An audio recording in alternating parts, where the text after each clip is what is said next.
When we first started talking about pods and deployments about a dozen videos or so ago, you might recall that I opened up my terminal at some point in time and I told you that I was going to run a series of commands.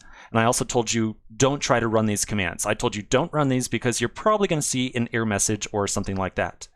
And so one of the commands that I ran at that point in time was a simple docker ps.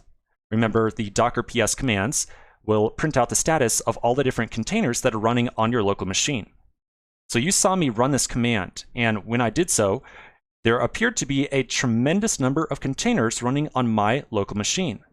Now, if you open up your terminal right now and you run a docker ps as well, you're probably only going to see like maybe 0, 1, 2, or 3 local containers.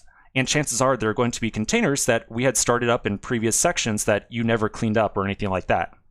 So why am I seeing this output right here of all these different containers? And if you look at the name of them, they all appear to be very clearly related to Kubernetes.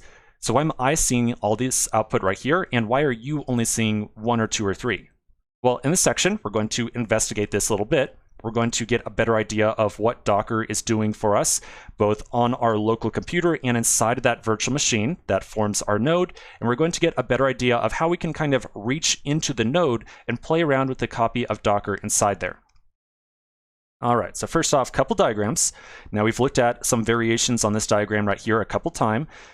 And we've gone over the process of what happens when we feed in a config file through kubectl a couple times as well. But I want to give you just one more quick reminder of what's going on. So remember, we take a configuration file that wants to create either a pod or a deployment. We feed that into kubectl. That gets passed off to the master.